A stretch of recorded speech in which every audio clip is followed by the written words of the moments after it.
Bueno, ¿qué tal? Bueno, vamos a seguir con esta parte del libro llamado El problema, y ahora nos vamos a meter en el apartado 2 llamado El espíritu del capitalismo. Acá podemos ver que Jean Weber está aplicando la metodología de los tipos ideales. Él dice, vamos a hablar de el concepto de espíritu del capitalismo.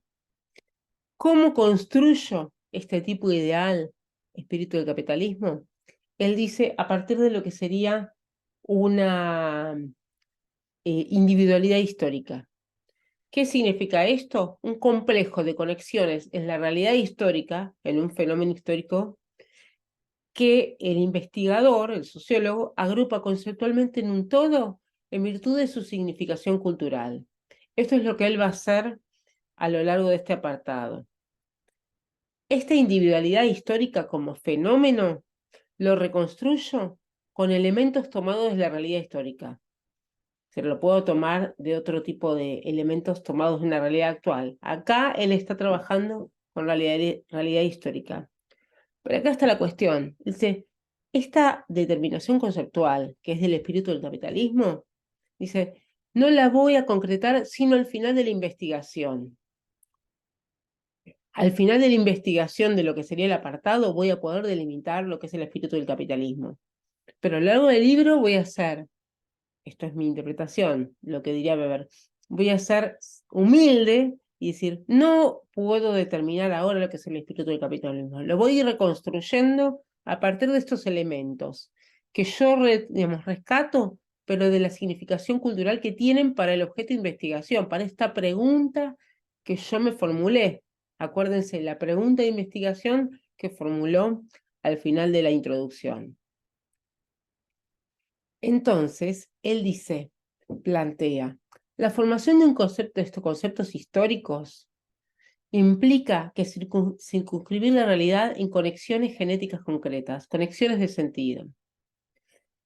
Cuando yo fijo un objeto, determino un objeto mediante el análisis histórico, dice, lo que hago es una anticipación provisoria. En este caso, hago una anticipación provisoria de este concepto que sería el espíritu del capitalismo. Y lo voy haciendo apoyándome, disculpen las manos, apoyándome en diferentes documentos históricos. El primer documento histórico en el cual se va a basar para ir reconstruyendo este tipo ideal que es del espíritu del capitalismo va a ser un escrito de dicho, digamos, correspondiente a Benjamin Franklin. A partir de estos documentos de Benjamin Franklin, lo que él va a rescatar, hay muchas cuestiones que rescata, como la famosa frase que la deben conocer, el tiempo es dinero, pero más allá del tiempo y dinero, en general, lo que él rescata de los postulados de Franklin es la obligación del hombre honrado de incrementar su capital. Acuérdense, máximas de conducta religiosa que tienen un tinte ético, máximas de conducta religiosas embrincadas en la participación del hombre en los negocios, digamos, del hombre, digamos, del protestante en los negocios. Él lo que plantea es, actualmente, algunas de las máximas morales de Franklin se han desvirtuado en el sentido de ser utilizados en forma utilitaria. La moralidad en los negocios resulta útil porque genera créditos. Pero en lo que respecta a este trabajo, es lo que está trabajando es un momento histórico donde ser honrado, ser un hombre religioso, ser un hombre piadoso, implicaba ser un hombre que la conducta religiosa le indicaba, digamos, lo impulsaba a participar en los negocios, incrementar el capital digamos, y evitar los gastos inútiles. O sea, ¿qué ocurre? Lo que estamos trabajando digamos, lo que trabaja Weber en esta parte del trabajo es, ¿qué ocurre cuando la adquisición de dinero, evitando goces innecesarios, es considerado un fin en sí mismo? No un fin para conseguir otra cosa, es un fin en sí mismo. Adquirir dinero es algo valioso, es una máxima moral, recuperando conceptos que vimos de conceptos sociológicos fundamentales, es una máxima moral no para conseguir otra cosa, es una máxima moral como un fin en sí mismo.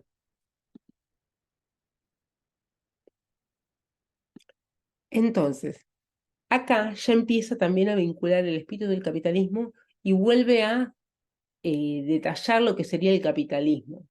Él dice, el capitalismo actual selecciona los sujetos que necesita,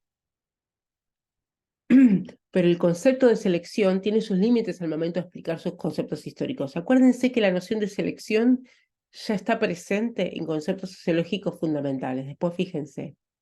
Acá él dice que lo que yo tengo que trabajar para entender el capitalismo actual es la conducta de hombres, de un hombre, pero implicado en un orden determinado. Un grupo de hombres que se orienta por un orden determinado. Una parte o una discusión que sostiene en este apartado llamado el espíritu del capitalismo es la discusión con lo que él llama el materialismo histórico ingenuo. Y ahí él plantea una relación causal inversa. Él dice, para lo que él cree que es el materialismo histórico ingenuo, el desarrollo de las ideas corresponde a la base material, que eso lo trabajamos cuando trabajamos con Marx. Él dice, no señores, el desarrollo de las ideas no responde automáticamente a la base material. El desarrollo de las ideas, de lo que llama el ethos, fue más tormentoso de lo que consideran los teóricos de la superestructura. Se fue más difícil, digamos, el desarrollo de las ideas, para que las ideas se implanten en la mentalidad de un hombre económico. Dice, no fue tan fácil. No es lo que él cree que es el desmaterialismo ingenuo, es incremento de la base material y se refleja en la superestructura. Dice, no, la superestructura, las ideas tienen su propio derrotero, que no siempre es tan fácil o tan simple como lo que él le atribuye a los materialistas ingenuos. Y en este desarrollo de las ideas, él va a trabajar una noción, o va a desarrollar una noción que bien la podemos implicar o vincular con el desarrollo de un tipo ideal, que es la noción de tradicionalismo. ¿Qué implicaría el tradicionalismo basándose en las nociones de Sombart? Que el hombre quiere vivir como ha vivido y ganar lo suficiente, disculpen el error de tipeo, para vivir. Me circunscribo a lo que gano, porque me resulta cómodo. Eso para Weber sería una mentalidad tradicionalista. Y es una mentalidad asociada a la comodidad. Es gano lo acostumbrado que me permita vivir, digamos, cómodamente. Él dice, para que el capitalismo como proceso racional se desarrollara, fue necesario un proceso educativo para implicar o implantar en los hombres la noción de que el trabajo es un fin en sí mismo y alejarse de esta comodidad que él asocia a la noción de tradicionalismo.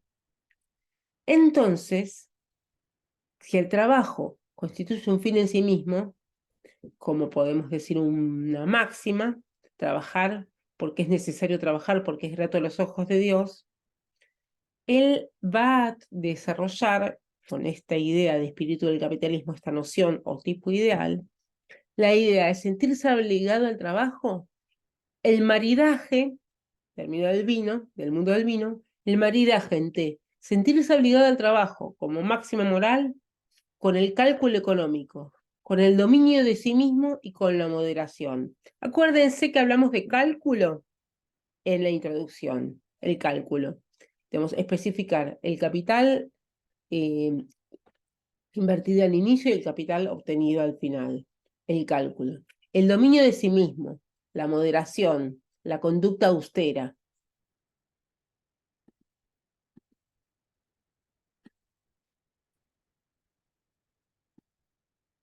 Perdón, me fui para atrás.